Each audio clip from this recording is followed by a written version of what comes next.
or which one of your boyfriends did it, or whoever was helping you move did it. She doesn't know that. But it's clear to me that one of the two of you know who did it. No question in my mind, madam. Okay. But like I said, we was moving out that night. Nothing was wrong with the apartment when we left. So you mean somebody else just went in there? No, she has the window onto the balcony. Anybody could have broken in there. She could have came in there. Let me tell you why nobody did that except the two of you. Because if they came in to steal something, they would have come in and taken the property. They didn't take it. All they did was vandalize it so she couldn't use it. Now that's done by somebody who doesn't like her. Do we understand each other? No, I'm sorry, I don't. Well then, what year in college are you? I'm a freshman, going on to my Well, sophomore. maybe you'll understand when you're a junior.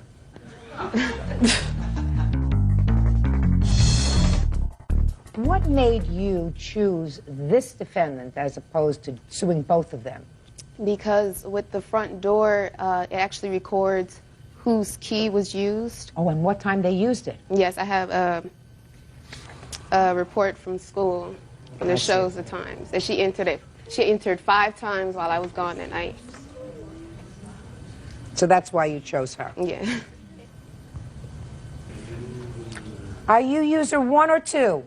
I don't know. They never gave me a copy of that. They said that was only for the plaintiff. They never gave me no information on Well, let me give you this. You are user 2.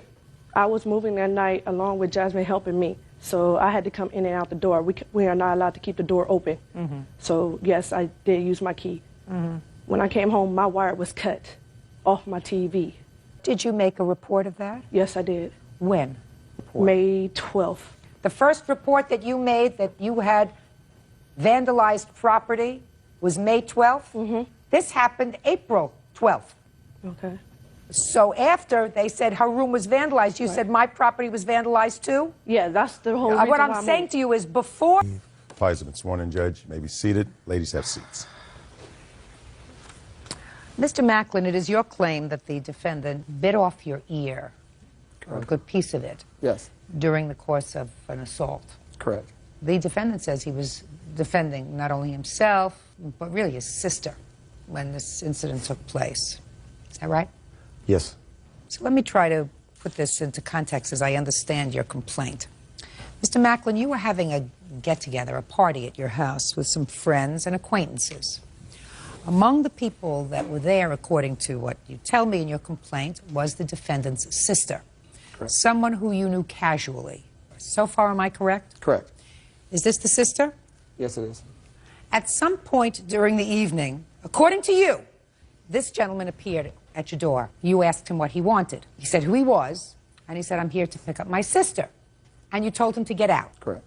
And sometime later, this altercation took place. Yes. You also tell me in your complaint, sir, that you had noticed some shenanigans going on with some men going into the bathroom with the defendant's sister. You Yes. didn't know what was going on in there, but I assume that you thought it was something of a sexual nature. Is that right? Yes. Now, I am assuming that you saw that before he came to pick his sister up. Yes. Why did you close the door in his face when he came to pick up his sister? Because he was demanding some money. Well, tell me about that, sir. His sister is a dancer, a stripper. So he was demanding money. She claims I promised her some money to come strip at my party. Oh, well, you didn't put that in your complaint, sir. So there's a whole other piece to this story that neither of you put in your papers. Is she a dancer? Not now, she is not. Was she then? I believe so, yes. What do you mean you believe so? I don't know everything she does. Okay. What prompted you, sir, to go to the house to pick up your sister? I was called. I was at a bar. I was called. She had been at a bar with him. I was invited to his house to an after party. You said you were at a bar and you got a call. Of Who an did you after get party. a call from? My sister. And what did your sister say to you when she called you? Her friend was having an after party, wanted to know if I wanted to come there. So you didn't speak to him, you spoke to your sister. No, I spoke to him. He answered the door, let me in. No, no, no. Before you Yeah. got there, listen to me very carefully. And if you don't tell me the truth about everything, you see, you're going to be tripping over your tie that you're not wearing. So I just want you to pay careful attention to me. When you got to the house, you hadn't spoken to him. You spoke to your sister who said come over to this after party. Yes, ma'am. So you weren't going there to pick up your sister. You were going there because you had been invited to a party. Yes. Now, you said that when you got there, you could tell she was upset about something. When did you see her? When he opened the door? Yeah. And what made you think she was upset about something? I could just tell. It's my sister, I can tell. So he closed the door. No, he let me in. Oh, he did? Yes, I had a big stack of CDs. I came in, had drinks, was there for probably an hour or so. I had CDs, was playing music, having a good old time for a while. And then what happened? Him and his friends wanted to start acting crazy, try to jump me, threw me through a coffee table. Why do you think they did that after an hour? I have no idea. I don't know them. Just a second. Did he come into the house, Mr. Macklin? Yes, he did. All right. So you closed the door, told him to leave, but when did he come back? It started with, I had this after party, I had friends. He was not invited to my house. His sister was. He barged into my house and assaulted me. He didn't get thrown through a coffee table. He threw one of my friends through a coffee table. Just a minute. I thought you said you closed the door and told him to leave. That's after he demanded money. He demanded money because he said... So he was in the house already? Yes. Can I say something? Just a second. Tell me what he said when he demanded money. He says, you owe my sister $100. I said, this is my house, you know, you can leave. Get out. And what happened? He left. And then what happened?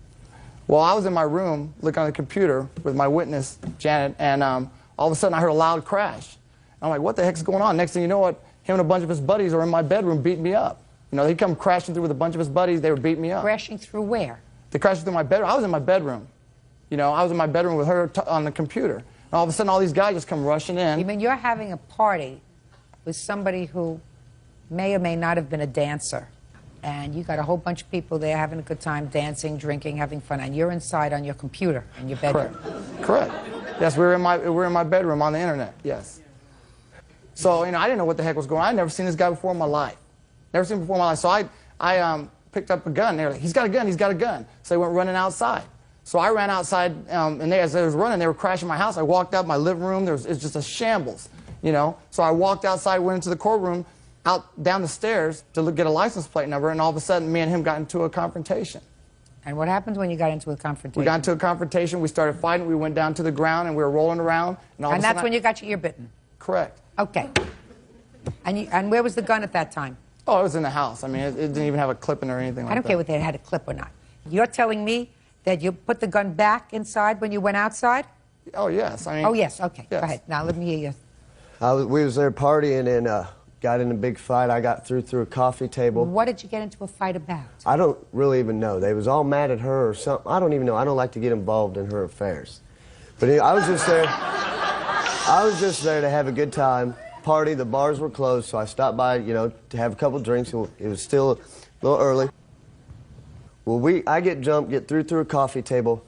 I was jumped up. I had a whole bunch of CDs, a book that holds about 100 CDs that I had brought with me to play some music. I was grabbing that. While I was grabbing that, he was grabbing his gun from in between the mattresses. I take off running. I'm jumping down flights of stairs. I'm not even running down the stairs. I'm jumping down them. I lose, you know, about 15 CDs. I'm trying to shove them back in the book. At this time, she yells, gun. So I thought he was coming at me with the gun. I took off running, ran around the building, which I was parked right in the front. I was so, you know, drunk and scared. I ran around the building. When I ran back, he met me. You know, he chased me outside. I don't know if he had the gun or not. It was dark. He came up to me and goes, I have no problem with you, and hit me. When he did that, I had to do what I had to do. And I don't know what made me think to bite his ear off. All I knew is he had a gun. I did not chase him with a gun. It was in my house. These guys, he came with a bunch of buddies. He chased me outside, though. Just a second. Step up. Tell me your first name. Jenny. What were you doing there, Jenny? I just went there to just go chill after party. After what party? It was an after-bar party. What were you doing in the bathroom with these guys? I was in no bathroom with no guys. I was standing in the kitchen when my brother got there. What do you do professionally? Right now, I stay home with my child. Okay. Before you stayed home with your child, did you do any professional dancing? Yes, I did. Okay. Judge Judy continues in a moment. He was drunk. You were drunk. I have no idea about her. That's what happens when you get drunk. What do you want from me? And later today. How much was the ring? $2,700, $2,500. I'm trying to resolve this, Mr. Lupo. I don't want you to think that this is an interview for The Sopranos. Do you understand? Real cases, real people. Judge Judy. Vincent Macklin says Joshua Nave crashed his party, started a fight, and bit off part of his ear. Go ahead. Can I show you this? It says right here, it's a police report where he says the victim stated, which is him, that he was very drunk, and the incident would not have happened if he wasn't so drunk. So were you. No, I was not that drunk. You're just a second. You just told me. I said I had been drinking. No, no, no. That's not what you said. Okay. That's not what you said. You said you ran outside, you ran the wrong way because you were drunk and well, I was scared. Scared, yeah. No. You said drunk and scared is what you said. He was drunk. You were drunk. I have no idea about her. That's what happens when you get drunk. What do you want from me? What do you want from me? That's what happens when you have a wild drinking party at your house. But I was at my house. I don't care if you were in your house. He came to my house with his buddies and jumped me. No. He's not saying that his buddies were there. Listen to me. You let him into your house. You may not have liked what happened once he was there. I don't know what was going on. Everybody was drinking, brawling. Everybody was, who knows what they were doing in the bathroom, in the kitchen. Party. Listen to me, sir. You let him into your house. You had too much to drink. He had too much to drink. You picked up a gun, licensed, I'm sure. Is that right? Yes, the police officers have all this on record. Good. He takes off. You take off after him. He doesn't know whether you still have the gun. Confront each other according to you. And the fight was on. He's not telling a vital part. He had a bunch of buddies with him. He brought a whole gang of guys that started ruining my house. He didn't get thrown through. He threw my buddy through a table. You just told me you ran out after him to get a license plate. Because That's what you told me. Yes. And you had already, in your bedroom, picked up a gun. He was fleeing. You had not been injured up until that point. Is that correct? The gun never left the house. He brought a gang of people into my house. If someone comes to your house and invades your house... Macklin, call the police. I couldn't. They were beating me up. They were beating me up, and they threw a friend of mine through a glass coffee table. Listen, Mr. Macklin, I wasn't born yesterday, sir. You just told me 2 seconds ago that you were inside with this young lady in your bedroom playing on the computer, on the internet. Correct. In the same moment that you was playing on the computer on the internet, you go into your bedroom, you call the police, and you say, a group of people have just invaded my house. That's not the way it happened. He came crashing through the bedroom. He came through with his buddies and started beating me up. You're going to have an answer for everything. You're not going to have an answer for me. If you allow a drunken brawl to get going in your house, and then later you have a fight with him, and you get the worst of the fight because he bites you during the course of the fight, what do you want from me? That's not what happened. Goodbye. The case is dismissed. Next time, make sure that you don't invite people who you don't know to your house. Excuse me, step out. I've suffered. I've half my ear bitten off. I don't feel it's right that I bit his ear off, but I don't feel it's right that they can jump me and pull a gun on me. I have doctor's bill. I have cosmetic surgery that needs to be done. I was scared. I had to do what I had to do. You know, I just need to be careful on who I invite over my house from now on. And now the next case. All parties in the matter of Hastaba versus Lupo. Step forward, please. 21-year-old accountant Nicole Hastaba is suing her ex-fiancé, 26-year-old mechanic Christopher Lupo, for his share of a wedding that never happened. Mrs. Hastaba, you and the defendant have been engaged to be married. And according to your complaint, you broke the engagement for whatever reason, and you had an agreement with the defendant that you were each going to contribute to the wedding. Correct. You put down certain deposits on things for the wedding, and when the engagement was broken, the defendant refused to pay you half of the deposits, which was your agreement. In addition, you purchased a wedding dress that you claimed that you stored or left at the defendant's mother's home that he refuses to return to you. Mr. Lupo says that you did have an agreement that you were going to share the costs of the wedding, correct? Yes, correct. But when you broke the engagement, you kept everything. I don't know what everything is. And in addition, you kept the engagement ring. Correct. So he's not paying for anything, right? Exactly. Okay, so you really want the engagement ring back, right? Yeah. Yes. You're a quick learner. Did you want your dog? No, she could keep it. Just the point, like, if I wanted to take it back, she wouldn't have gave it to me anyway, but, you know, she can keep it. Mr. Lupo, do you want your dog? The answer is no, she could keep the dog. She could keep the dog. But you want your personal items back. Yes. And the engagement ring? Yes. Okay. Do you have his personal items?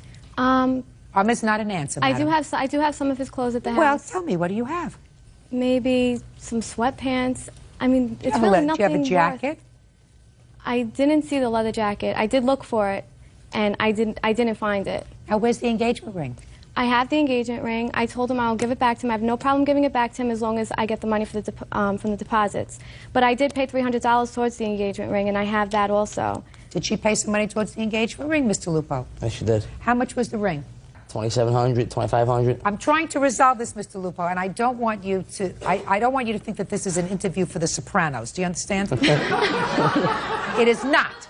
It is not. So we're going to try to behave like this is a courtroom, and this is a serious piece of business. She has the receipt. Mr. Lupo, do you understand what I'm saying to you, sir? Yes, I do. Yes, you do, because I'm sure that you don't talk the way you're talking to me if you go and you're talking to a priest. Do you understand? You understand? You try to act respectfully, which is exactly what I expect. I expect you to act as if you would talk. Strike that. I expect you to talk as if you were talking to a doctor who just told you that he thought you had a terminal illness. Okay? Does that settle it down for you? Yes. Good. Perfect. Now, how much was the engagement ring, sir? It was around $2,700. Is that correct? I wasn't there when he bought it. Fine. Is it a nice ring? Do you have it with you? I don't have it with me, no. Fine. $2,700. And she gave you $300 towards the ring? Yeah, because she wanted to change the diamond. Yes, that's right. Yes. Yes. Next time you get engaged, sir, don't let your fiancé give you anything towards the ring. It's tacky, especially when you're spending so much for the ring. Well, I thought she would have been happy with the diamond I gave her, but she wanted to change it. So. That should have been something that gave you a ding-a-ling, ding-a-ling, ding-a-ling. Okay. So far we're down to $2,400 that the ring was worth. Now, how much were the deposits that you put down? Half of it is $2,100. Okay, $2,100. $2,110. And does your mother have her wedding dress? I'm not sure. I'll be honest with you, I don't know where it is. I'm sure she has it. If that's where you put the wedding dress, right, you gave it to his mother. I left it at his house because I figured it would be better kept there. So you have to get the wedding dress back. Do you understand? You're going to get the engagement ring back because we're going to resolve this very fast because clearly you two folks are not in love anymore, right? Well, at least if you are still in love, you're going to start at ground zero so that you can start building on this lovely relationship again if you so choose. Once you get back the engagement ring, you don't want to give it to anybody else, so you're going to sell it. Then you'll have some money to give her back for the deposits. Is that reasonable? That's reasonable. There you go. Look how happy we are. Now, you're going to look very, very hard for his personal property. You have some sweaters that belong to him. He's looking for his jacket. He wants his jacket back in addition to the engagement ring. Clear? Yes. Now, you are going to get your $2,100 24 hours after he gets his clothes and his engagement ring. Do you understand? Yes. You're going to give her the $2,100 soon as I get my stuff, she can have it. No problem. And you're going to get your stuff 5 days from today. 6 days from today, she gets her $2,100. Sounds good. Happy? Yes. Happy? Can I just ask one question, Your Honor? Yes. What about the $300 that was put towards the ring? I didn't include that with the... No, just a second. Oh, okay. You're absolutely right. Because he's getting it back. So we have to add that on to the $2,100. Okay. Is that fair? Sounds fair. By the way, just for my own interest, why did you put $300 towards the ring? Is it true you wanted a different stone? We changed the diamond. You wanted a different diamond. Not we changed the diamond. He doesn't know anything about diamonds. Trust me, he knows nothing about diamonds. It looked nice. It looked nice. It looked nice. You wanted a different diamond, Yes. right? And he agreed. Yes. Fine. Then you agreed. Nice guy. So $2,400. What else? My records, my DJ equipment. Everything that belongs to him. I'll give him everything back. You give I don't him have a everything problem back with because one day after he gets everything back, you I'll get your get my money. money. Exactly. Otherwise, you don't get your money. Right? Yes. Right? So now he's going to get everything back. Goodbye. Good luck. Have a happy life. Number 267 on the calendar in the matter of Bricker versus McLeod. Parties have been sworn in. Judge, you may be seated. Ma'am, have a seat. Ms. Bricker, while you and the defendant were in a relationship, it is your claim that you financed a car for him. That's correct. With the understanding that he was going to make all the payments, and when all the payments were made, the title would be placed in his name. He missed a payment. You took the car back. At the time Yes, according to your complaint, madam, that's what you say. You say part of your agreement was that if he missed one payment, you would take the car back. He missed a payment, you took the car back. When you took the car back, it had a bad transmission, and you want him to pay for the transmission, and that he owes you money for furniture. Now, is anything that I said incorrect? He missed the payment in December. I don't care when he missed it. He missed a payment. Right, correct. But I did not get the car back until... I don't care when you got the car back. The reason you took the car back is because he missed a payment. He asked me if I wanted the car back. I did not take the car back from him. I sent him a certified letter stating that he could keep the car because I didn't want it back because I knew the transmission was damaged. So why did you take it back? He called and asked me if I wanted the car back. And so that's exactly what I did. I said, then fine, if you don't want the car, then give it back to me. So... Miss Bricker, you have the car. Correct. You want him to pay you for the bad transmission. Correct. He made all the payments for the car except one. Correct. That's what I said. Okay. And you claim that you made a loan to him for furniture. He says it was never a loan for furniture. You bought some furniture for his house, but that was of your own volition. There was never a discussion of it being a loan. And you were really being sort of spiteful in taking back the car because he made all of the payments. For how long, sir? For 11 months. One payment he missed, and it wasn't even the last payment. It was a payment several months before, and he thought that you forgave that missed payment, and if you had asked him for it, he would have given it to you. So he is counterclaiming. He's counterclaiming for all the money he put into the car. That's what this case is about. Where is the car? He has it right now. I have it right now. You do? Yeah. What do you have it for? Because she told me if I started making payments on it, that she would allow me to continue to make payments on it. That is not true. That is You true. have the car now. I have the car now. Good, so your counterclaim's dismissed, right? Because you have the car, right? What do you look so stunned for? What do you look stunned for? You're counterclaiming for the car payments because you say you want all the money back. As long as... You have the car back. That was your agreement. Because it wasn't ever my intention to give her the car back. I wanted to keep making payments on it. That's what you're going to do, right? Right. So you're withdrawing your counterclaim. Yes, ma'am. Oh, that's what I thought. Okay, and you're withdrawing that part of your claim that deals with the transmission for the car because you didn't have it fixed. Is that right?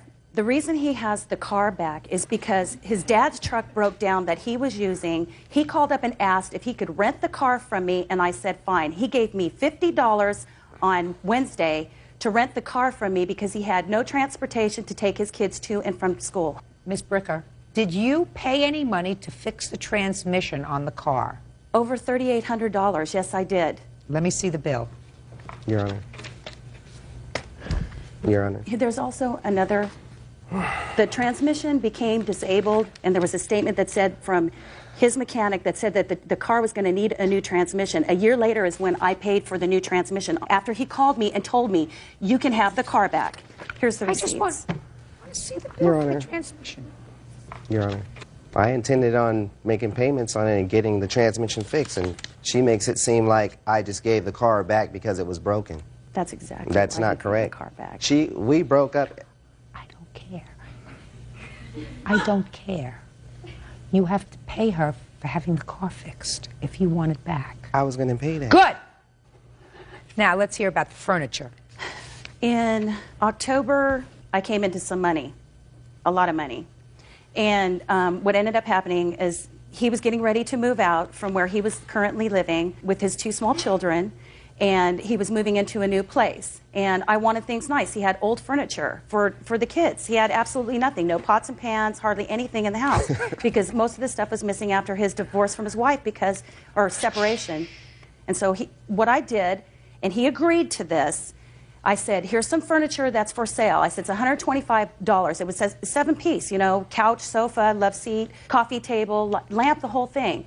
And I said, do you want this? And he said, yes. And I go, well, I'll pay it, and then and you'll pay me back. And that was the agreement. I wasn't buying this for him. I gave him other gifts other than... We're talking about $125? No. It's not more. It's more than that. It's stuff for the bathroom that I purchased. All gifts. It was not gifts. Shh, don't speak to her. What do you mean stuff for the bathroom? What's stuff for the bathroom? Stuff for the bathroom, shower curtains, towels, clothes for the kids, dressers, all of that stuff. I paid for everything, and he agreed that he would pay me back for all of this. Show me. I have Show me. What do you want me to show you? He said, send me statements, and I did. I started sending them back in March to them, and I have copies of the statements that I started sending. You have something on that recording that says that he acknowledges that debt? Yes, I do. I'd like to hear it. Judge Judy continues in a moment. Money only came up when we separated. I'm not interested in that explanation. You were giving him money for a long time. That's what I want to say. The only time when she asked for something is when we broke up. You're slick. And later today, I went and picked up the truck. I had legal right to do so. Oh, no, you didn't. Well, I got court ordered to do so. Oh, well, let me see the court order. I don't have it on me. Well, then you don't have it. Then you don't have it. You don't have it with you, then you don't have it. real cases, real people. Judge Judy. Victoria Bricker says ex-boyfriend Alfonso McLeod owes for car damages and for an unpaid loan for furniture. All right. Let me hear the tape, please. Number 8 at 5:26 a.m. Do you think hanging up on me is going to make you get paid any quicker? But like I said, before you were such an immature child and hung up the phone, I'm willing to give you your money back that I owe you. I'm also willing to give you $50 a month to ensure that you get paid and receive every last penny that I owe you. But if you don't think that that's good enough, why don't you just go ahead and take me to court? And then that way we'll find out which you will ultimately end up receiving. Because either it's going to be all or it's going to be nothing. So those are your two options. You let me know what you want to do. You can go ahead and call me during my manpower hours. You can go ahead and tell me what you think about that, okay? Bye-bye. Okay, now I'll hear you. Oh, every other conversation, she's like, well, where's my money? Where's my money? Where's my money? Money only came up when we separated. I'm not interested in that explanation. September 8th, you said I'm going to give you back all the money that I owe you. And I was referring to the car. How many more months do you have to pay her out? About between 30 and 36. You mean pay to the bank? Yes. Mm-hmm. Okay. And I'm willing to do that. Okay. You're slick. Tell me about the things that you purchased for the house, because you're entitled to have your say. I'm not interested in what you have to say. I'm interested in what he has to say right now. Oh. Tell me about the things that you purchased for the house and how that came about. Okay. I had furniture, I had a TV, whatnot, blah, blah. You know, she's like, well, this is old stuff. Were you dating at the time? Yes. When did you move? December of 2001. Well, we had broken up 3 times since then, but we were still dating. You were dating in December of 2001 when you moved. Is that correct, Miss Bricker? Yes. Go ahead. I had my furniture in there, but as she says, it was old, so she offered to get new furniture. I said, okay. And she knew my situation. She knew that I was going through a divorce and that I'm paying child support for 3 other children. I'm raising my 2 daughters by myself. So she offered to buy this furniture among other items that I felt were considered gifts. Well, if you have money to go ahead and pay me back, then go ahead. If I can't pay you all at once, it's okay. Just give me money when you can. Okay. Is that what she said to you? Yes. And is that what you said to her? Yes. So you were paying her back for the furniture? Yes, if I had... Shh! Listen to me. Just answer my question. You were paying her back for the furniture? Yes. Why did you stop? Actually, I didn't stop, Your Honor. Well, when was the last time you paid her any money for the furniture? I would say probably in July. Let me see. Well, here's a bank statement, too, that shows the highlighted parts, or the things that are highlighted is the payments that I put into her account.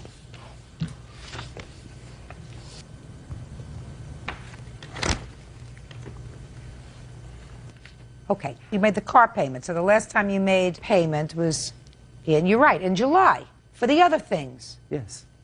Can I say something? No! Because you're all over the place, sir. You have to have a defense. Your defense is either it was a gift, or your defense was that I don't have any more money, but you say it was a gift, but I did make payments. You don't make payments on a gift. I was giving her money because that's what she asked for. You were giving her money for a long time. That's what I want to say. The only time when she asked for something is when we broke up. Everything was okay when we're together. And when we broke up, it's like, I want my car back. How many children do you have? 5. Is that her fault? No, it's not her fault. It's not her fault, sir, if you have to work 5 jobs because you made 5 children. It's not her fault. You don't take on responsibilities, borrow money that you can't pay back. You don't make more children than you can afford to take care of. Do I make myself clear? Yes, ma'am. Okay, good. She wanted the car back when we I didn't ask you anything else. Does this 3842 include the car? Yes. I subtracted the payment. Just answer my question. Yes, does that it say does. yes? Yes, it does include the car. Car and the furniture? Yes, it does. Perfect. Judgment for the plaintiff in the amount of $38.42. That's all. Step out. Parties are excused. You may step out. You get involved with somebody, you make mistakes, you come from an honest place, and they don't. Next time you get a girlfriend like that, make sure you have everything in writing. And now the next case. All parties in the matter of Nealon versus Miller. Step forward, please. Elizabeth Nealon is suing her boyfriend's wife, student Desiree Miller, for the value of a truck and for the return of a down comforter. Miss Nealon, you have a boyfriend. Yes, I do. And what's his name? And also happens to be the defendant's husband. That's correct. I assume you are separated from your husband. Is that right? Yes, we are. How long have you been separated from your husband? Off and on, about 3 years. And how long were you actually living together? Well, we've been married for 10. So you lived together for 7? And Correct. you've been separated for 3. According to your complaint, Miss Nealon, you and your boyfriend had a truck. The defendant took the truck and sold it, or junked it. She needed some money. You want to be reimbursed for the truck, as well as for a comforter that was in the truck. I assume that that's the comforter in question. Mm-hmm. Defendant says she had a right to take the truck. It was purchased 6 years ago when they were still living together. It was her husband's truck. She needed money. She had a right to take it and sell it, even though it wasn't in her name. That's your defense. Pretty much, yes. Let me see the title to the truck. Your Honor, I also have papers here that show that they were legally separated when the truck was purchased originally. Doesn't make any difference. Where did you take the truck from? From my father-in-law's house. How did you get it? I went over there and drove it because he had messed with my car. My car was inoperable. So therefore, when he got incarcerated, I went and picked up the truck. I had legal right to do so. It was community property. Oh, no, you didn't. Well, I got court ordered to do so. Oh, well, let me see the court order. I don't have it on me. Well, then you don't have it. Then you don't have it. If you don't have it with you, then you don't have it. Now, this car is registered in her name alone. Prior to the registration being due, my husband had warrants out for his arrest. I don't care. The car is registered in her name alone. But when I took the truck, it was not registered to her and her alone. How do I know that? Well, she mumble-jumbled some paperwork around so she can take it out of his name so that she's sole registered owner, so then she could turn around and try to press GTA charges. Wait just a second. Let me see the former title to the car, madam.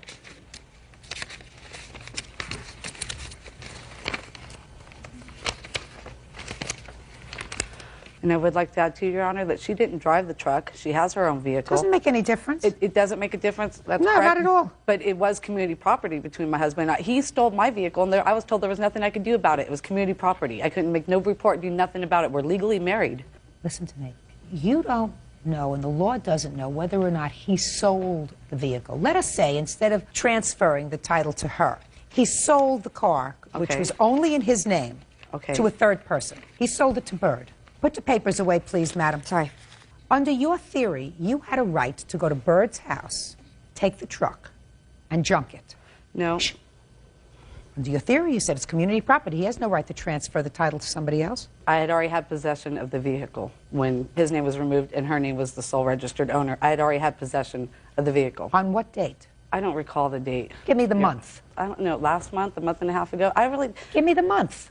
The month, well, what's this, October, so I'd say August. Is that when you took the truck from your father-in-law's house? Yes. What did you do with the truck when you took it from your father? I drove the truck, and within For how long? Maybe a month, about a month. Somebody had filled the gas tank. I mean, completely filled the gas tank with sugar. On top of that, we paid $1,600 for the truck 6 years ago. Not a dime has been invested into that truck since then, but what my passed away mother put into it, which was clutch and brakes. You drove the truck for a month. Correct.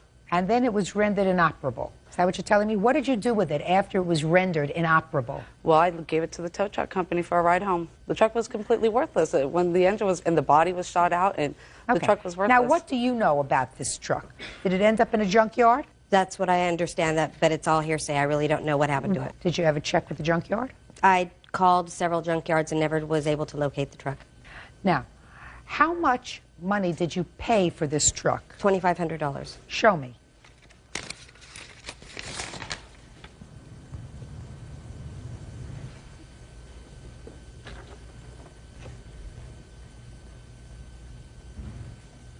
This says that you are loaning him $2,500, dated August 20th. In lieu of the loan in return, he will put in my name the title of his truck until the loan is paid in full. If he fails to pay off the loan, he agrees the truck will be turned over to me for payment in full. He will begin making payments of $250 a month to commence upon his employment, and you both agree he should be employed no later than the middle of August and should have made at least one full payment by the end of August. Show me where you took out the $2,500 from. I didn't bring my bank statements with me. That's too bad. That is too bad. I brought everything else. I thought that was going to be sufficient. It's not. And Okay? Your Honor, I have to believe you that you gave him $2,500. I don't believe that. I don't believe it.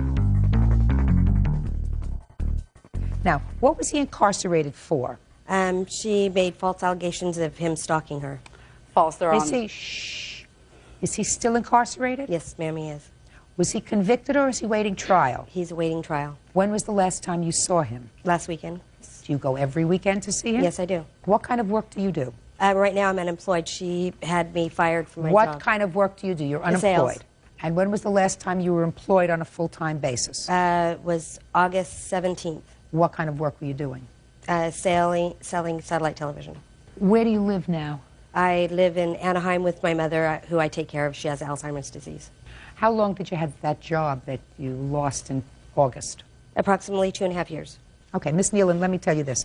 I'm dismissing your claim with leave for you to come back and refile within 1 week. Okay. If you can establish to my satisfaction that you actually gave him $2,500 from a withdrawal from the bank, therefore that you actually paid in due course something for this truck, I will entertain your action again. Okay. Do you understand that? Not a problem. Other than that, you get nothing.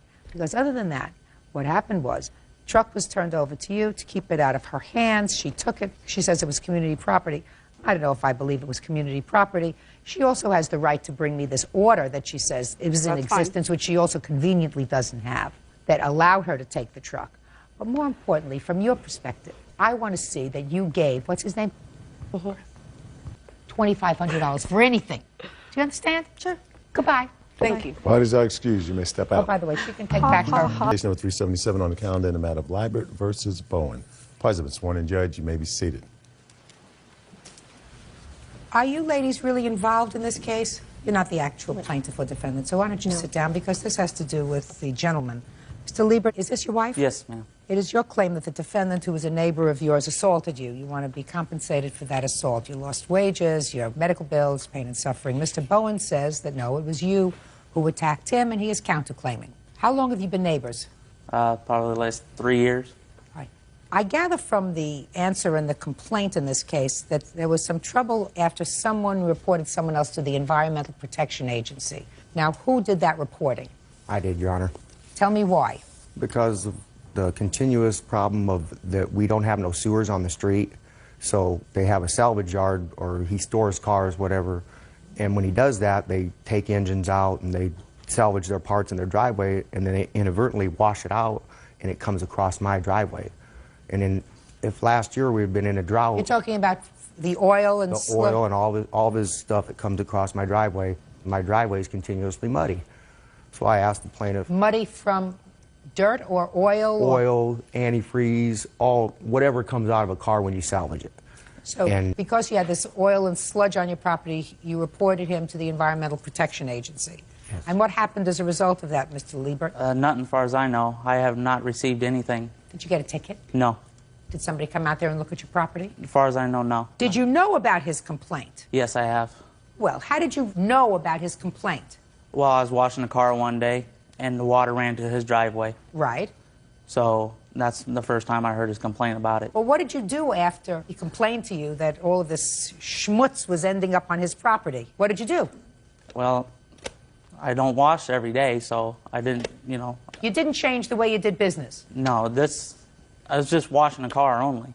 And I don't do it maybe once a month. He's not talking about washing cars. He's talking about salvaging cars. I don't salvage cars. You don't take cars apart? No. If I do anything, it's in the garage. I do not have a permit. I believe that. All right. Tell me what happened, Mr. Liebert. Yes, ma'am. I was in the backyard, and I heard my dad yelling. And I come out to see what he was yelling about, and he said the neighbor swerved his car towards him when he was walking up the hill. And I came out there, and the neighbor, Mr. Bowen, come running up the hill, and we started yelling back and forth. And then once he started yelling back and forth, I told him I didn't want no problems, and he spit in my face. So I took him to the ground. How did you do that? Just wrestled him to the ground, you know, then I let him back up. He gets in my face again, and he goes and, you know, motions to swing at me. I took him to the ground again, and I started hitting him. I hit him about 6 times. So, according to you, he spit at you first. Yes, ma'am. You took him down to the ground. Yes, ma'am. He got up. Yeah. He again got in your face, which means he didn't hit you, but he got in your face yelling. You took him down again and started to hit him and hit him at least 6 times. Yes, ma'am. And then what happened?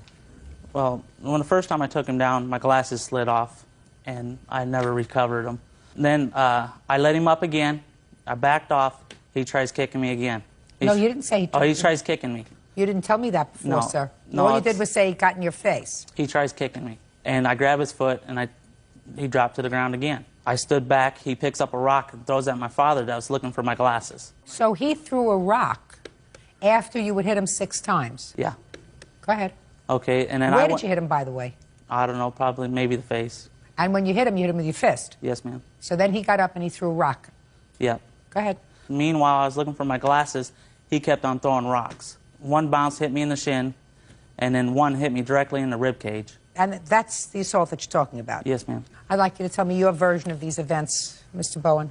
Well, on the date of August 29th, I was coming home from work approximately about 4:30 p.m., and I noticed Mr. Liebert, he was walking up the road in the middle of the road, and the road in question is very narrow. There was nowhere for me to go either side of the road, and when I seen him, I was pretty close. As I observed him, he bent over and picked up what I thought to be a rock. So I didn't have no choice but to stop, so I hit my brakes, and as I stopped, Mr. Liebert come rushing up to my door with a rock in his hand. I didn't know what to do, so I started to open the door. He ran up and pushed my door shut, and when he pushed it shut, he fell down. I then pushed my door open and got out. Still not knowing what to do, he had a rock in his hand, was getting up, so I picked me up a rock. I said, hey, what's the problem? I'm just got home from work. What is your problem? You know, and he'd been saying he's going to get me for all these things I've been turning him in for. And he's just, yeah, I'm tired of you. I'm tired of you yelling. I can't even tell you all what he was yelling at me.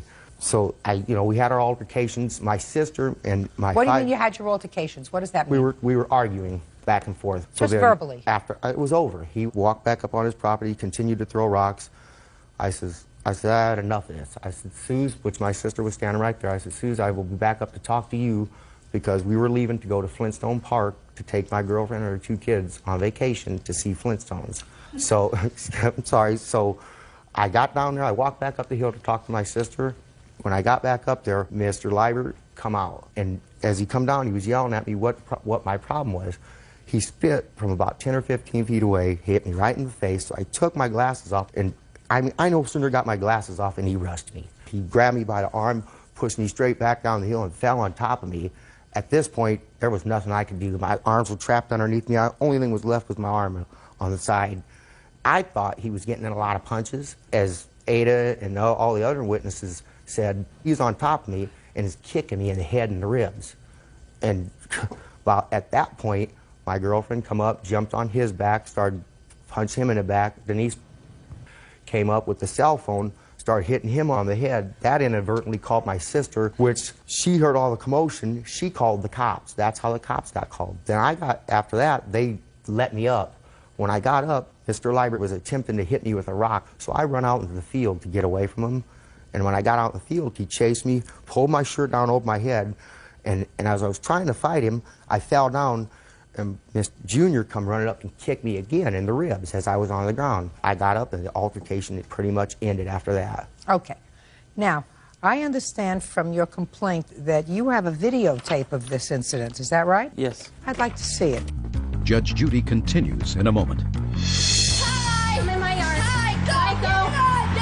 That's you hitting him pretty good, sir. Yes. Crankhead, that's right! Crankhead! Hope you guys like to get sued! That's the dumbest thing I ever heard. And later today, Your husband went to shoot some of your neighbor's dogs with a BB gun. Before that, he came back into the house and got a real gun and pointed it at the neighbors. real cases, real people. Judge Judy. Mark Liebert says neighbor David Bowen assaulted him during an argument. David says Mark started the fight. Let's start it from the top, please, Bert. Now, you're in the red shirt, is that right? Yep.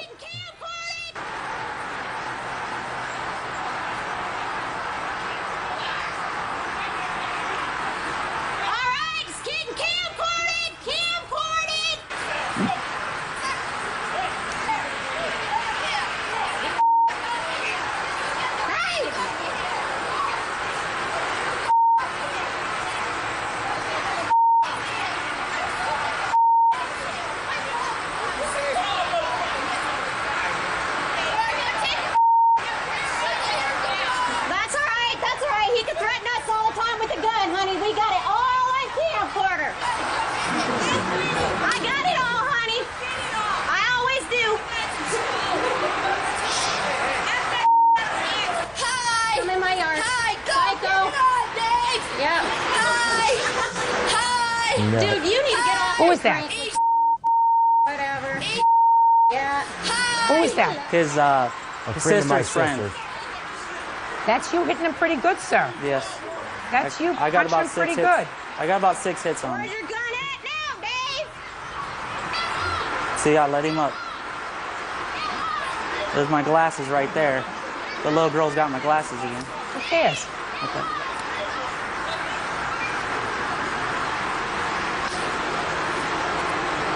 There we go, watch. Yeah, you yours. Stay off each other. Get out of my yard. You want to get out of my yard throwing rocks at my husband? This ain't your yard. Yeah, it is. That's my driveway. My driveway. Shut up, you incest. My driveway. You're the incest. Quit your sister. Y'all her. Crankhead. Crankhead. That's right. Crankhead. That's all you do is your brother's cousin and sister. Okay. I'm not talking about your family, you freaks. We're done when I say we're done. Whatever, freak. Freak. Freak. Crankhead. And we you guys are crank. Whatever. Whatever. Yeah. Don't let you drive. Yeah, that's all right. I know where you live. That's all right. You're shaking right now, too. Whatever. Hope you guys like to get sued. That's bad. That is bad. A lot of it was not necessary. Yes. Absolutely right. Most of it was unnecessary. Yes, you ma'am. both acted very badly that day, don't you think so? Yes, ma'am. So why are you here? Why are you getting me involved in this? Why are you getting the judicial system involved in your bad behavior? I would like to get my doctor bills paid for and my glasses. I would like to be 5'6". God didn't do that for me. Why are you encumbering a judicial system with nonsense where you have two neighbors who each individually acted badly, whose wives and sisters and friends all acted inappropriately, instead of sitting down and saying, boy, I acted like a real jerk, and I don't want anybody to view a tape of my acting like an idiot. My wife acting, it was your wife who was Yes, videotaping that, acting like a lowlife, gutter snipe, speaking like a gangster. Why would I want to share that with anybody else? I want to keep that private because I'm so humiliated by the way my family behaved that day. Instead, you decide to come to court to sue for your medical bills. That's the dumbest thing I ever heard. Certain things we do in private. Yes, ma'am. We go to the bathroom in private. Please. We make love in private. Right? We have family squabbles in private. But if you behave badly and your family behaved badly, it's something that you don't want to expose to the rest of the world. You want to say it's a bad episode, I'm going to learn something from it, put a period at the end of it, right? Not expose myself and my family to worldwide scrutiny. You think that people looking at this tape think that you're a nice family? No. Think that she's a nice person? No. Listen to me, sir. You behave badly. And if you're going to have to live next to each other, then you have to do the right thing. So the first thing you have to do is not do anything on your property that interferes with the enjoyment that somebody else has of their property. And if you're washing cars on your property, and if because of the way the terrain is, it accumulates dirt and smudge and oil and other schmutz on his property, you have to find somewhere else to wash your cars. Yes, Your Honor. And if you're going to be a reasonable neighbor, that's what you do. And if you don't, and if you want to continue to have negative interactions with your neighbor so that you and your wife and your father act inappropriately, that's what's going to happen. Don't expect the justice system to support you. We have other more important things to do than support bad behavior. And if you have a problem, then what I suggest you do is you report him to the appropriate authorities, and eventually they will come out and they'll do whatever is necessary, but you don't act like a hooligan. So I say to both of you, both your cases are dismissed. Your claim and your counterclaim. Act like adults, responsible adults. That's all. Goodbye. Parties are excused. You may step out. I pretty much got this whooped out of me. We acted inappropriately. I'm just going to have to do what I have to do, live with them. We got to get along. And now the next case. All parties in the matter of LeBron versus Patberg, step forward, please. Receptionist Peggy LeBron is suing former friend, mechanical engineer Greg Patberg, for walking through a plate glass window in her home. Peggy says Greg was drunk on vodka.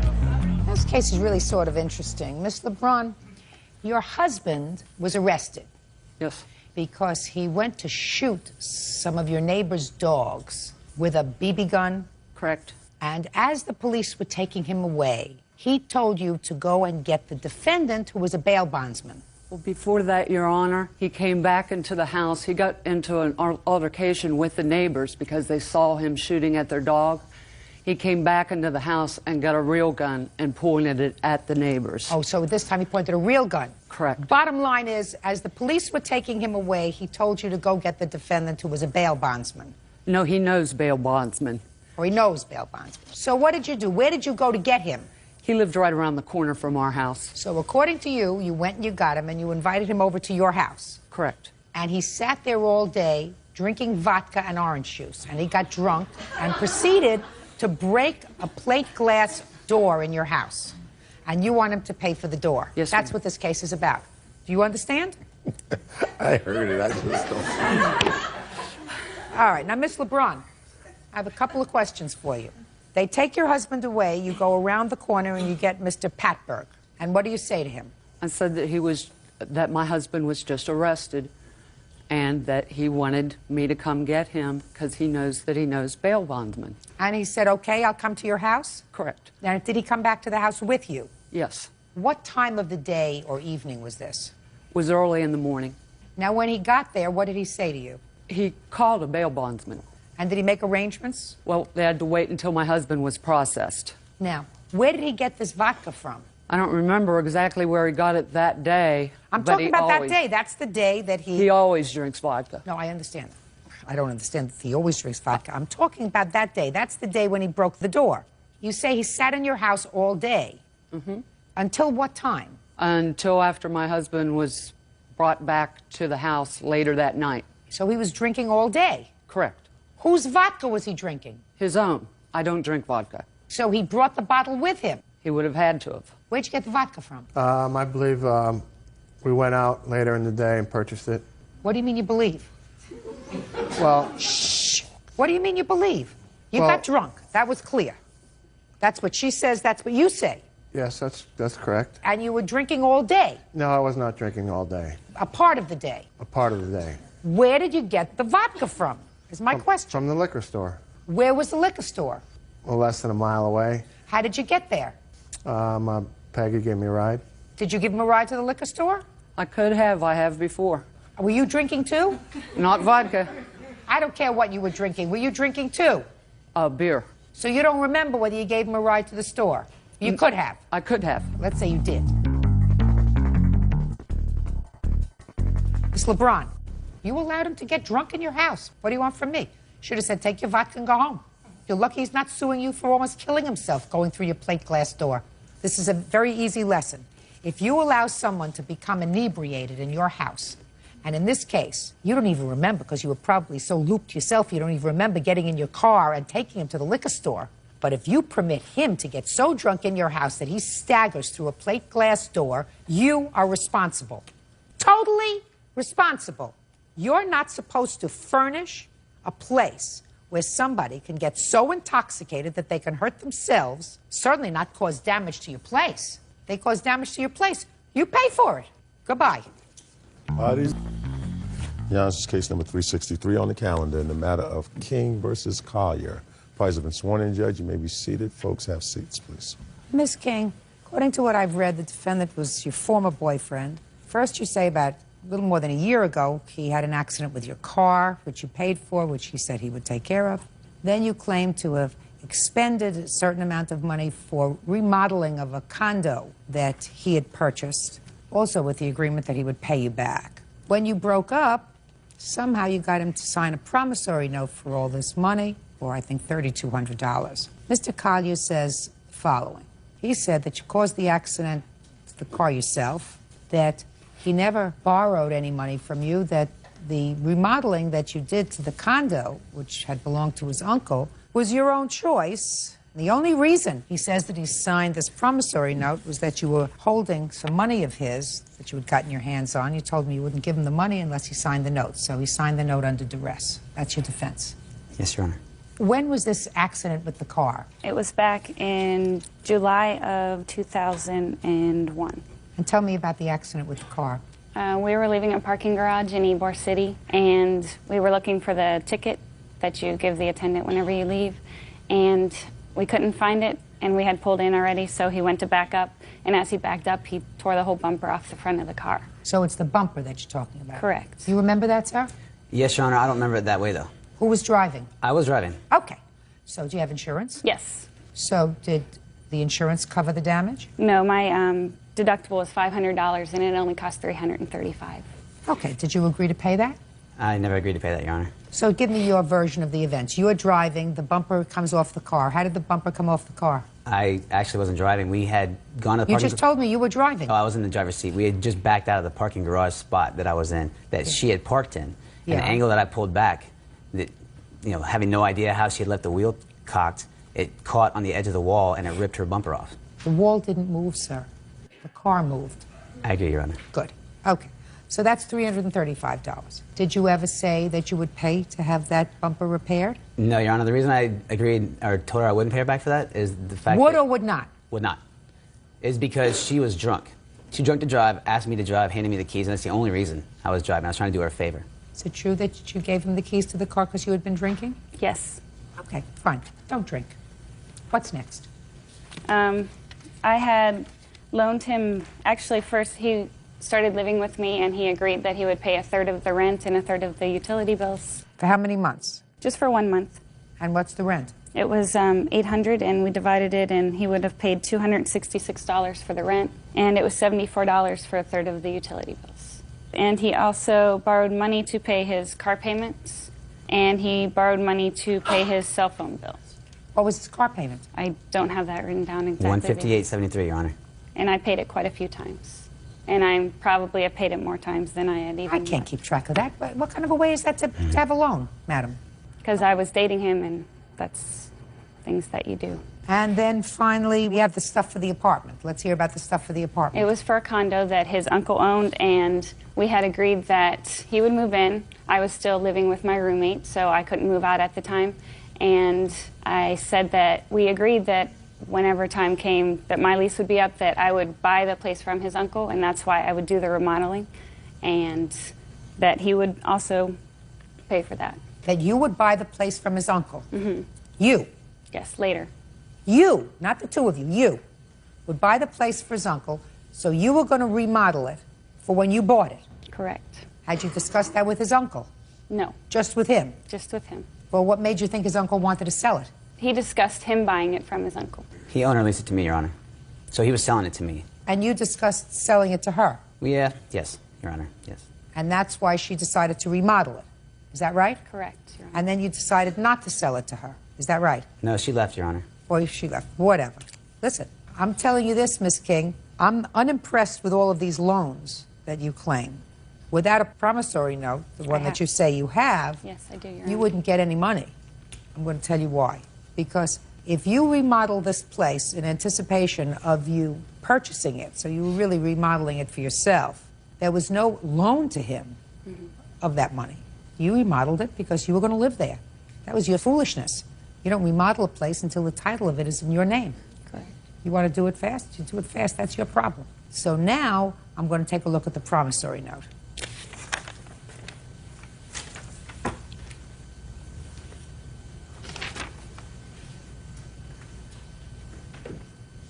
Okay, so I have a promissory note for $3,200, sir, that you signed. Yes, Your Honor. Now, let me hear the circumstances surrounding you signing this promissory note. She left on the 4th, and when she left, she had some cash in my 4th of? March. When she did so, she didn't realize, I think, that she had some cash with her that I needed for my mortgage payment due on the 7th. Mortgage for what? To my uncle. You mean your rent? Well, he's taking it off the principal, so he's holding the note for me. But the mortgage payment was due on the 7th, and on the 4th, she left with my cash. I couldn't raise the $350. How did she get your cash? I was having her hold it for me. I think we were going to deposit it in the bank. Could you speak slowly, sir? I can't follow you. I'm old. Yes, Your Honor. She had my cash with her, because she was holding it for me so that I would not spend it. How much cash was she holding? $350. Okay, go ahead. And on the 8th, a day after my mortgage was late, she agreed to go ahead and give me the cash, but only if I would sign the promissory note. Since I know their means of getting the cash that quickly, I went ahead and signed the note. Did you have his money? Yes, Your Honor. He had been staying at my place and left it. And so you took the money and said you want your money back? Is that right? Well, it was in my... No, you want your money back? You're going to sign this note? Correct, Your Honor. Is that what happened? Yes. That's duress. You can't do that. Judge Judy will continue in a moment. And later today... She wanted you to get out of the car? Yes, that way she could fight me. She grabbed my windshield wiper. She smashed it because she was really mad and broke it. And then with her both fists, she was really pissed. Won't dent my car. Real cases, real people. Judge Judy. Sherry King says her ex-boyfriend, Keith Collier, owes for damage to her car and unpaid loans. Keith says he owes her nothing. As I said to you before, Miss King, but for the promissory note, I would find that there was never a loan made. With regard to the automobile, you were drunk, which is the reason he drove. He's backing out of a spot, not purposefully. He wasn't backing out of a spot. He was backing out of the actual toll booth that he had pulled into. I did not pull into there, Your Honor. Whatever it was. But for the fact that the two of you had broken up, there's not a question in my mind that we would not be here over this bumper damage to the car. When you drive a car, drive someplace, you go out, you're not supposed to get drunk so you can't drive at home. Okay? I don't know how much he had been drinking that evening, whether he had been drinking more than you or less than you. I assume that he had been drinking some too, which means that you're both stupid. Then we come to the bills. Bills that you say, well, he said he would pay me some rent, and then I paid for his car payment. I paid a lot of times. I paid his car payment more than once. I'm not sure about how many times. I don't get involved with that. This is a court. You're supposed to say, on September 1st, 1999, I paid a car payment. On September 16th, the year 2000, I made a car payment for him. I have that all written down here. This is his car payment. He asked me to please advance it, and if I would, he would pay me back in a month. That's not what this is all about. This is about a boyfriend and girlfriend situation where you give him money. I don't know whether he ever gave you money. No, Your Honor. Probably not. Well, that means that you're not too... Right? The only thing that you thought that you did that was clever was having him do the promissory note for all this money that you thought he owed you. The only problem is you forced him to sign it. You were withholding his property. And if you withheld his property and said, unless you sign this note, I'm not going to give you the property, that is duress. So you get zippo, nada, nothing. Your case is dismissed. Goodbye. Parties are excused. You may step out. Just hopefully no one will ever have to deal with him the way I had to deal with him. I'm glad to see that justice was served. Because he's a loser and he will scam anyone out of anything. I feel bad that Ms. King feels like she was ripped off and misled by me. Every week he would say that he would pay me the money, and then he would say, oh, I spent it on this or I spent it on that, and never came through with it. I'm sorry that I had to come to a court battle. She could have settled it outside very easily. Don't give money to anyone unless you have anything signed, and don't deal with idiot con artists like that. Worked out pretty well for me, didn't it? And now the next case. All parties in the matter of Berrios versus Rivera, step forward, please. 15-year-old student Wandalise Berrios and her mother, social worker Maria Berrios, are suing Wandalise's boyfriend, 18-year-old Eric Rivera, and his mother, business owner Miriam Rivera. Maria says Miriam ran her off the road and vandalized her car. Miss Berrios, is this your daughter? Yes, ma'am. Sit down. And is this your son? Yes, ma'am. You sit down. Miss Berrios, it's your claim that Mrs. Rivera vandalized your car with you in it. Is that right? That's correct. And Miss Rivera says that she was angry, but she did not, in fact, damage your car at all. Now, what I gather is that your daughter was dating her son. Correct. These two. That's correct, Your Honor. And it's your claim that Mrs. Rivera didn't like the idea of her son dating your daughter. Is that true? Yes, by the ma'am. way? You weren't happy with this relationship? Correct. So why don't you tell me what happened on the day that your car was allegedly vandalized? On July 3rd, her son called my daughter, and they wanted to meet us in the fireworks. Okay, so it was July 4th weekend. There were fireworks. On the 3rd, and yes. Did he come to your house, or did you pick him up? And we met him in the fireworks in Altamont. Is that right? You met where at a park or something where they were having fireworks? Yes, ma'am. Okay. You watched the fireworks, and then you were ready to go home? That's correct, Your Honor. Good. Now tell me what happened. Okay, when we dropped him off in his house, and the defendant, she drove in front of my car, and she started yelling, threatening, and she tried to break my window, and her son came up and went right there in front of us. Just a second. She's in her car, you're in your car. Correct. Did she get out of her car? Yes, ma'am. Did you get out of your car? No, Your Honor. You stayed in your car, but she pulled up in front of you, cut you off? Correct. Yes, Your Honor. And got out of her car. What about her son? Did he get out of the car? We dropped him already. He was in his house. Okay, so he came out of the house. He ran out of the house, and he stepped between the defendant and I, right there by the window, because she tried to break the window with her elbow. And you're sitting in the driver's seat? Yes, ma'am. Then what did she do? And I did not respond to her request because the prior incident that I have with her, that she assaulted me. So I did not respond to her request. And she wanted you to get out of the car? Yes, that way she could fight me. So I did not get out of the car. And I told my daughter, let's leave here, because prior to that, she grabbed since I don't open the window, she grabbed my windshield wiper. She smashed it because she was really mad and broke it. And then with her both fists, she was really pissed and bumped my car. So at that time, I told my daughter, let's get out of here, let's report it. I went on reverse, I left the scene.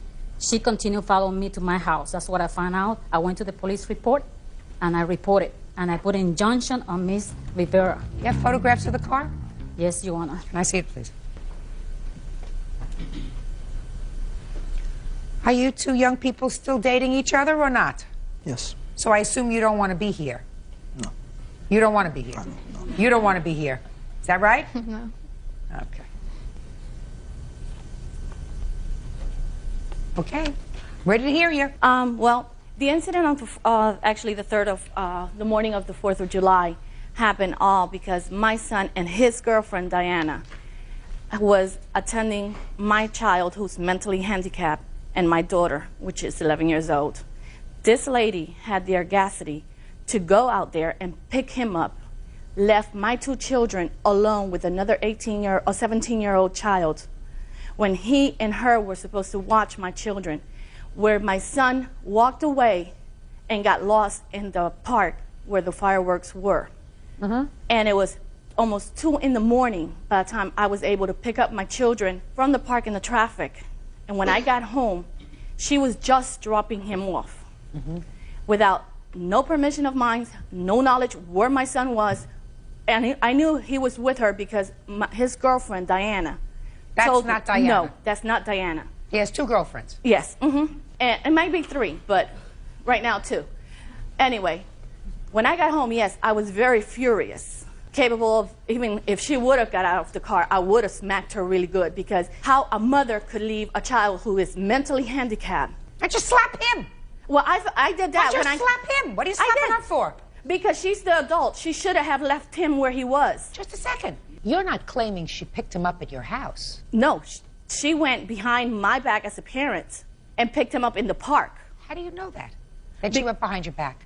How is she supposed to read your mind about what arrangements you had with your son? Because she knew. How does she know? Because he told her. Oh, baloney. But you're assuming that. True. You're assuming that. True. How tall are you? 6 foot. 6 feet. Healthy, right? As far as I know. How old are you? 18. And an adult. And if he's 17, he was still 6 feet tall and very healthy. Yes. Right? Are you suggesting to me, Miss Rivera, that your son went to Miss Berrios and said, I'm supposed to be minding my 2 siblings, but I'm going to blow them off and leave them here by themselves. So could you please give me a ride home? Is that what you think he said to her? That's what you're assuming. Because you want to be mad at somebody instead of being mad at him. You're mad at her. What are you mad at her for? Because it's not the first incident that this happens. Put the blame where it's supposed to be. By the way, where were you July 3rd? I was at my house. Why weren't you taking care of your children? Because he was old enough to do it. And he wanted to go to Red Hot and Boom. He was old enough to do it because you thought he was responsible enough Correct. to do it. Really, he wasn't. Well, I learned my lesson in that part. So that was your error in judgment. You don't take that out on her car. I did not touch her car, ma'am. Oh, yes, you did. Oh, yes, you did. There is no question in my mind that you broke the windshield wipers off her car and smashed down with your fist on her car, causing a dent. Absolutely no question in my mind. And I'm not going to put these two young people in a position of having to testify because it just seems unfair to have to do that. I don't know if this is the girlfriend you want to be with or one of your other two. That's your business. By the way, he probably does have other girlfriends. You understand that? Yes. Let me see the estimates of the damage to the car. Do you work? Yes. No, ma'am. What do you do? I'm a student. Where? Lighthouse Christian Academy. I have 3 estimates, and the cheapest estimate to do the work is $1,321.89. Is that right? That's correct, Your Honor. You know that they're still dating? Yes. You resigned yourself to that? Actually, as long as he lives under my roof and I pay for his school, he has to abide by my laws. Which is? They want to see themselves, they could see themselves out of her house. I don't want him in her house because they're in illegal activities. And if he's in her house and there is a bus in her house and my son is put in jail for something that he haven't done, I'm going to hold her responsible for my Why son's don't you hold liberty. him responsible? He's 18 years old. He's 6'1". You think that she can keep him out of her house? Yes. She don't have to open the door. Miss Rivera, you rely on him a lot? Yes, I do. I assume that you did rely on him a lot. Yes, I'm a single parent. I raised him by myself. You got to corral him. If you can't do it, don't expect other people to do it. If he doesn't follow your directions, and what you're saying is as long as he's living under my roof, breathing the air that I pay for, turning on the electricity that I pay for, eating the food that I pay for, then go out, get yourself a job, live on your own. You can do whatever you want to do. That's right. Your problem is that he is of help to you in the house taking care of your 13-year-old son. Yes. Yeah. Okay. Judgment for the plaintiff in the amount of $1,320. 227 on the calendar in the matter of Skinner versus Wilson. Good, Thank Judge. you. How you doing? Parties have been sworn in. Your Honor, you may be seated. Folks, have seats, please. Mr. and Mrs. Skinner, you hired the defendant's daughter to house sit for you. You were going away on vacation? A 3-day weekend. And it is your claim that while the defendant's daughter was there, some items were stolen from your house, totaling almost $5,000.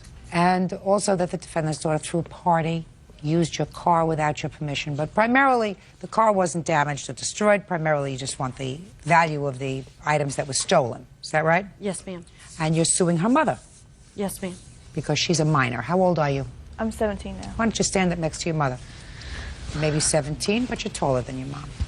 So why don't you tell me how you found this young lady to house sit for you? Well, we worked together, and I felt since I worked with her, I could trust her daughter that nothing would happen to my house while we were gone for a few days. So we made the arrangement, and I paid them $40. Who did you make the arrangement with? Both of them. Well, With her mother. tell me where that took place, when it took place, when did you go away? Okay. I made the arrangement partially with Natasha at work, and then they all came over to the house, and we went through where all the medicine for the animals were and how they were to be taken care of. You mean Miss Wilson brought her daughter over to your house? Yes, ma'am. Had you met her daughter before? Yes, ma'am. And when she brought her over to the house, it wasn't agreed upon that Mrs. Wilson was going to be there to house sit, only her daughter? It was also agreed that on one particular night, Natasha and her husband was going to come over, and they were going to be at the house, watch movies with the girls, and that they would be supervised at all times. What do you mean they would be supervised at all times? She would be watching the house and checking on them because she would be going to the house twice a day. So is what you're telling me, Miss Skinner, that you made arrangements with Miss Wilson that her daughter was going to sleep at the house and take care of your animals? Correct. How many animals do you have? 3. But that Mrs. Wilson was going to be there twice a day and was also going to spend one night at the house with her husband. Actually, what it was is she was going to be there twice a day to check on it because she was going to pick Christina up, take her to work in the morning, leave her son there to stay at the house during the day. Then when Christina got off, she would take Christina back to the house, pick up her son so the house would never be empty. So she was just doing a chauffeuring service. She wasn't going there to check on the house. She was going to drop off and pick up her children who were house sitting. Right. All right, well, that's different. Well. And you may have felt comfortable that she was going to be there, but that wasn't twice a day checking on the house, Miss Skinner. Okay. Right? I felt as a friend she was going to do that, yes. Then that's a favor. But that's not what she was doing. She said, I'll make sure the house is covered with my children so it won't be vacant. Okay, what day did you leave? Friday. August 2nd. August 2nd. What was your arrangement with Christina with regard to friends? We had agreed so that she wouldn't be alone since she didn't know the area, that one friend could stay with her at night. That way she wouldn't be alone in a neighborhood she didn't know. Good. Is that right? Yes, ma'am. Okay. Did you have more than one friend over? Yes. How many friends did you have over, Christina? A total of 3. Including you? No, without me. I was the 4th. And what were these friends doing at your house? It was my best friend, one of my best friends, Brandy's birthday. So we picked her up and we were just sitting there watching TV and just talking. And so there were 4 of you all together? Yes, ma'am. Go ahead. I have a copy of the police report, a copy of citations that she was issued in my car at 4:15 in the morning in Arlington. What were you doing in her car, Christina?